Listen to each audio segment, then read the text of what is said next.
Okay, everyone, welcome to the meeting. I did just begin the recording, and we are going to get started. So I'm going to call the meeting to order for December 1st, 2022 at 2:31 p.m. The first thing we will do is to approve the minutes from November 3rd of 2022. So can I have a motion to approve? So moved. A second? Second. Okay, thank you. And all in favor, please raise your hand. Who seconded, please? It was Rob Connor, Susie. Thank you, Okay, Rob. thank you.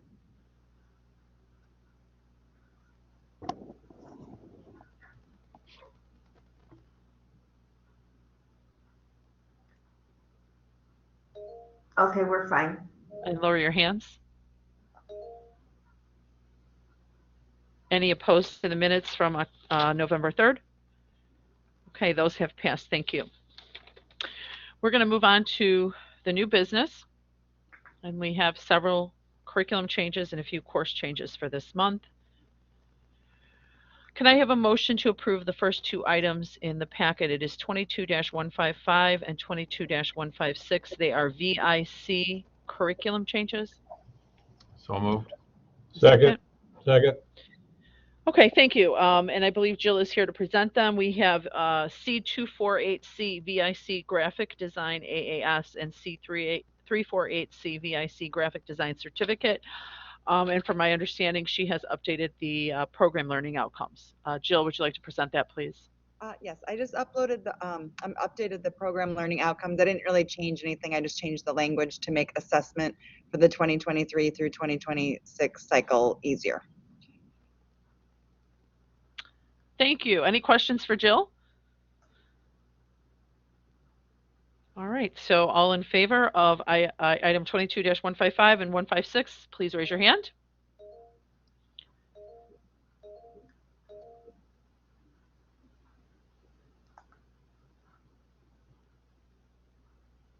Okay, we're fine. All right, and lower your hands. Thank you. Any opposed? And those items have passed. And just as a precursor, I did the same thing Jill did. We had the same idea, obviously.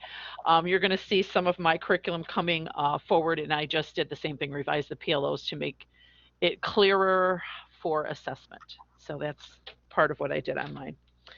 All right, thank you, Jill. And now we are going to move on. Can I have a motion to approve 22-157 through 22-160? It is a new business curriculum and 3 new courses. Can I have a motion to approve? So moved. And second? Just a second. Second. Okay, thank you. And let me just announce these. We have under the new program C408G, Cannabis Dispensary Certificate. It is 5 courses, 16 credit hours. And you see there is 3 new courses.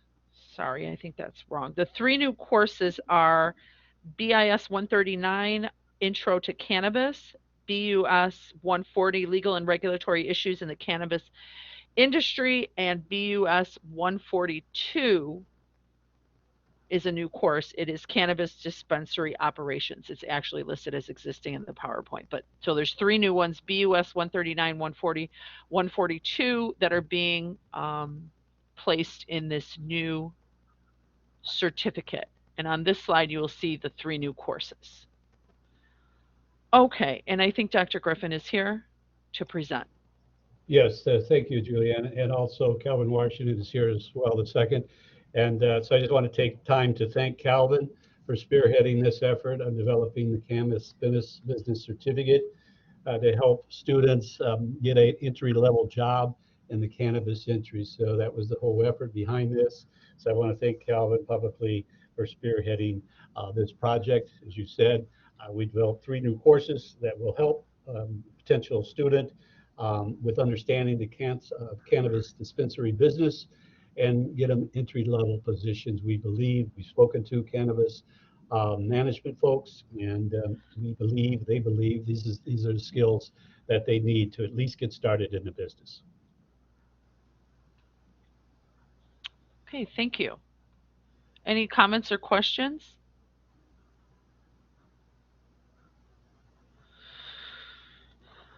for Calvin or Dr. Griffin?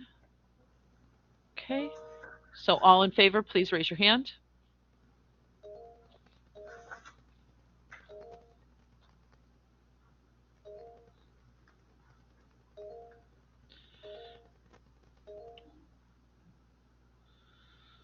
Okay, we're fine. Lower your hands. Any opposed? Thank you very much. Okay, we are moving on then to, can I have a motion to approve items 22-161 through 22-182? It is a reactivation of C217D Respiratory Care AAS and 20 new courses. Can I have a motion to approve?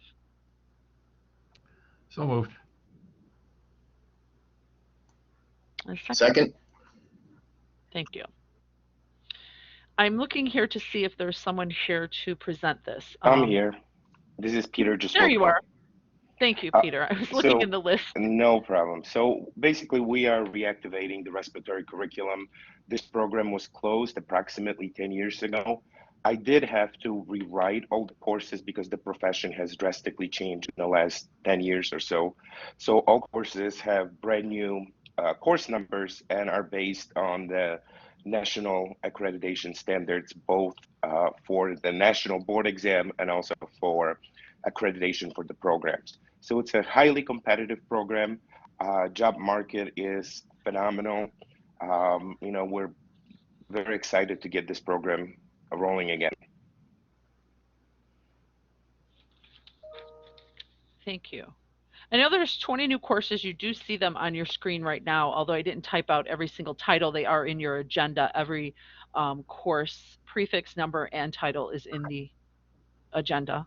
22-163 through 22-182 has all the courses, that 20 new courses, along with 22-162, which is the AAS degree.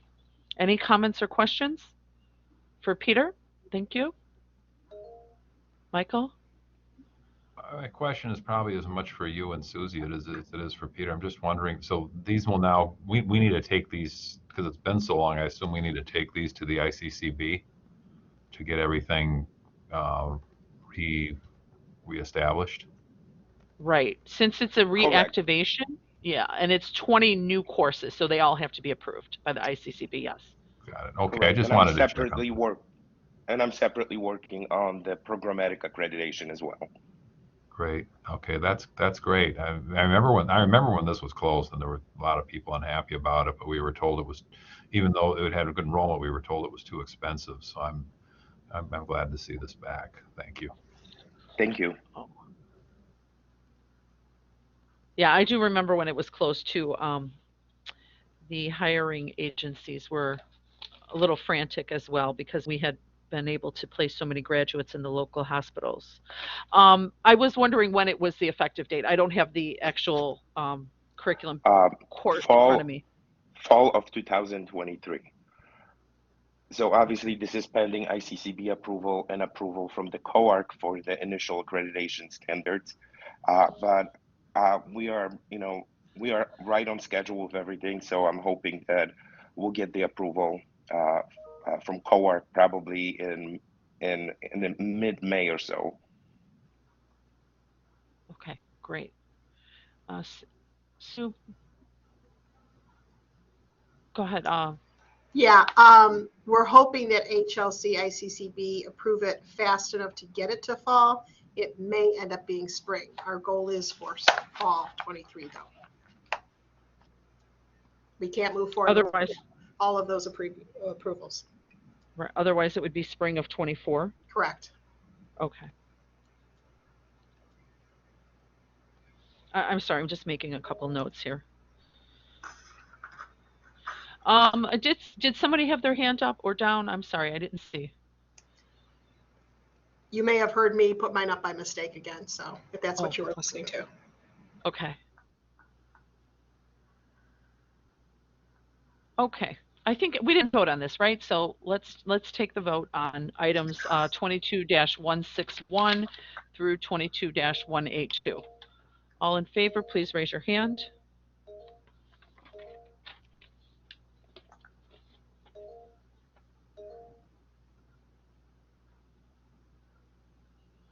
Okay, we're good.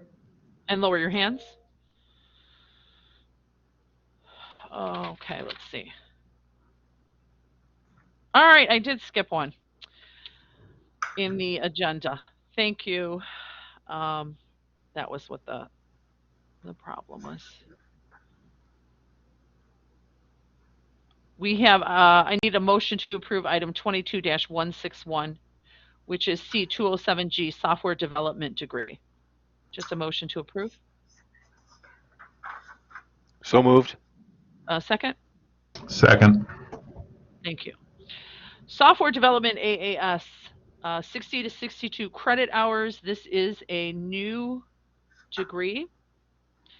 And again, I'm just checking to see who is here to present it. Is Michael here? Yes, Michael is here. Thank you. I'm sorry I accidentally skipped that. Yes, I'm here. It's okay. All right. So this new degree basically is a response to a question that I frequently get from students on, what does Triton offer to allow them to begin a pathway toward a career in software development or software engineering? And up till now, we didn't really have a good answer.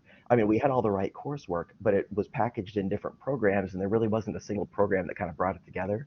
And so this program just takes existing coursework and puts it into a new AAS degree. So there's like no new courses or anything. It's just repackaging courses that already existed in other programs. And the reason for the credit hour discrepancy is because of the math course. Students have a choice of math course, and they range in credits from 3 to 5. So that's why the credit hour range. I think it's great. I think, Michael, you have, in your department has great offerings for students wanting to go into this field. We do. We just didn't have them packaged in a way that students could really take advantage of that. So.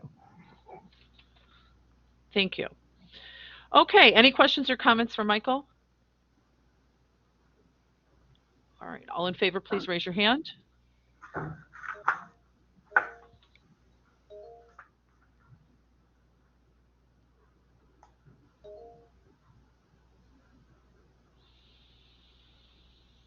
Okay, we're fine.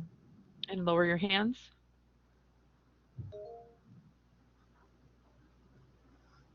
And any opposed? Okay, thank you. All right, we'll move on. I would like a motion to approve 22-183 through 22-187. They are 5 curriculum revisions in health, sport, and exercise science. So moved.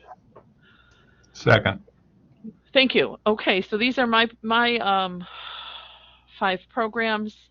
Basically, what I did was we have U230A36. It's HSES AAS.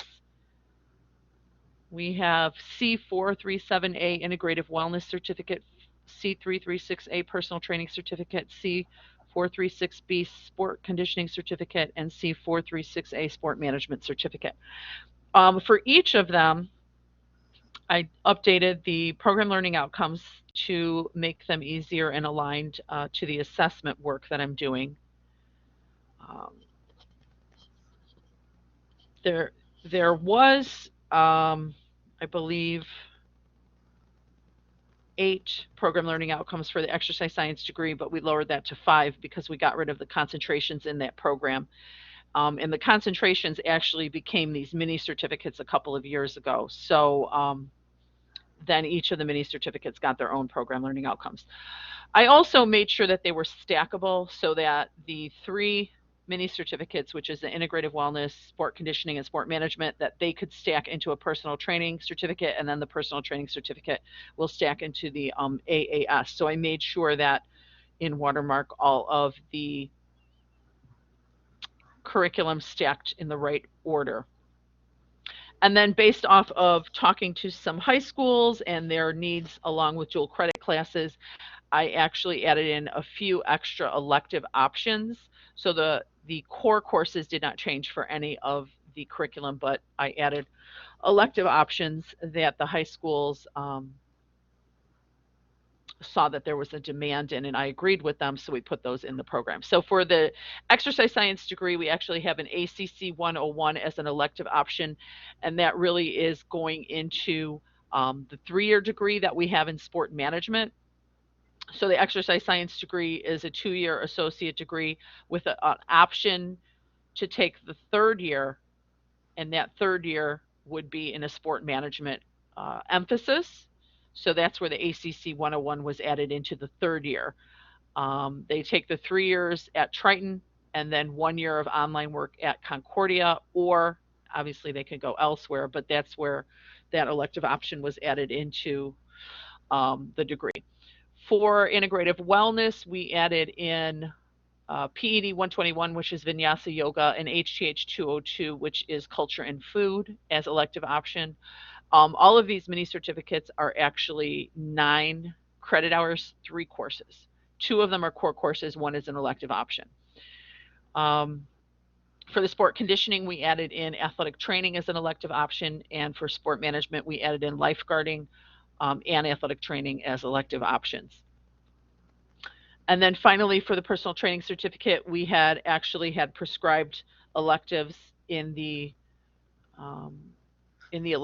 for the elective options, but at this point, the elective option list was getting to be so long, it was almost like 20 courses. I just removed the elective option list and just stated any HTH or PED course that's not a core course in the curriculum, or PSY 207, which is health psychology.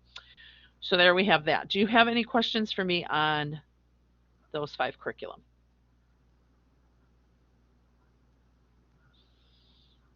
All right, all in favor, please raise your hand.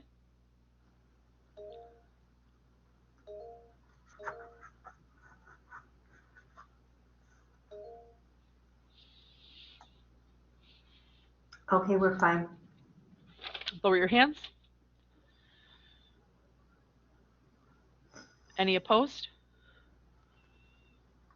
All right, and those items have passed. I believe I got everything on the agenda, Susie. I don't think I Yes. forgot anything, and I That apologize was to good. Michael. Yes. We actually do not have any other items for this month. Why did I raise my hand? We do not have any items for this month, but I did send out, I wanted to comment on Watermark. I did send out an email today to all the members of the CCC and TRC to make sure that it's working for you. And many have come back and stated that there were some problems with accessing the right form. So Susie and I are talking about this before the meeting, and we're going to reach out to Watermark to make sure that Susie and I know how to write, to add the right permissions for people to access. But again, if you are trying to access either the curriculum management forms or the syllabus management forms and there's problems, let us know. We did run into problems where people were trying to add comments and they couldn't do so. Like they could type the comment, but it wasn't posting in the thread. So Susie believes she knows how to update the user to have the permissions to do so. But if that doesn't work, we're going to have to contact Watermark, because basically what happened is Susie and I did tell Watermark exactly what we wanted, gave them lists of groups of people, including curriculum members, TRC members, deans, administrators, and then we actually had a list of all full-time and adjunct faculty to have basic user rights as well. And they said that they had entered all that information, but it wasn't done properly. So Susie's trying to clean that up and make sure that it is in the proper spot. So that being said, one of our goals is to have all the curriculum committee members and the TRC members to be able to access and use Watermark properly before the end of this fall semester, so that when you come back and start reviewing in January, we don't have problems with access in Watermark, that it's cleaned up and ready to go. So that's why I sent out that email today. If you're having trouble, let us know, and be descriptive as much as possible of what the problem was. Again, some common error was I couldn't add a comment, or even for myself, I had one of my curriculum in Watermark. I went to revise it and save it, and it said I didn't have permission to do so. So we figured out what problems were in some of those cases. But that's what we're working on right now, mainly Susie. But she's trying to put everything together and clean up what we had asked Watermark to already do. So that's where we're at with Watermark. The program is great for Susie and I because we're administrators and we have access to everything. But it's just getting the users to have access to what they need to that we're trying to unravel right now. So just a reminder, if department chairs and deans could remind all the faculty that due at the end of this semester, which is about, 2 weeks now, all course level outcomes were to be updated in the Watermark system for every course, and that's done on a course form, a revised course form. They need to match what's in the assessment portion of Watermark. It's really essential that faculty check to make sure that the assessment and the curriculum Watermark platforms have the same course level outcomes. Because if you change the course level outcome in assessment, it does not change the course level outcome in curriculum, or vice versa. They don't communicate, so whatever the course level outcomes are need to be the exact same. Clean that up before fall's over. I don't want trouble in the future where you're assessing a course level outcome that isn't accurate that isn't accurate on the forms in curriculum. So just double check all of that. Also due by the end of fall, review all the master syllabus and update the instructional strategies that were new in spring of 22. So Susie has stated that a lot of these courses and master syllabus are coming through and that she's looking them over and approving them. But we want all of this work done by the end of fall so that when we come back in spring, the only thing that's being sent into Watermark are real curriculum changes, not just updates and revisions based on us copying and pasting things of what was already done. So course level outcomes should have already been done through assessment. Master syllabus, it's just making sure that what was copied and pasted is accurate. So we want that all completed in a couple of weeks so that when we come back in spring, it's all real curriculum changes and revisions that we're reviewing. Okay.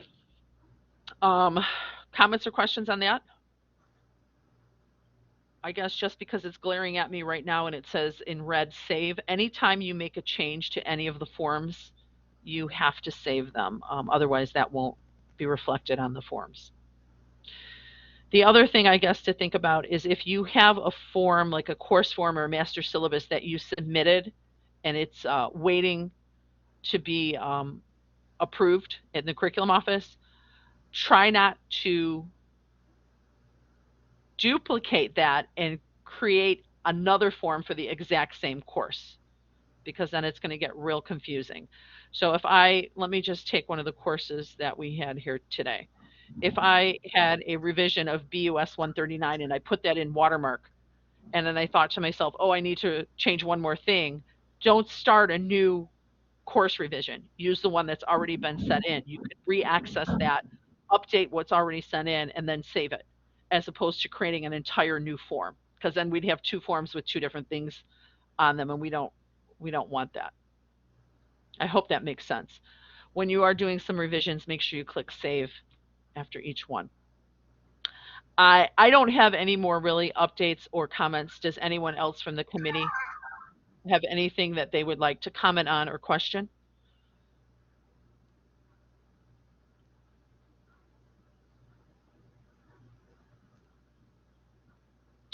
Okay, then I think we are going to just adjourn the meeting at 2:56 p.m. Can I have a motion to adjourn the December 1st Curriculum Committee meeting? So moved. Second. Second. All right, thank you.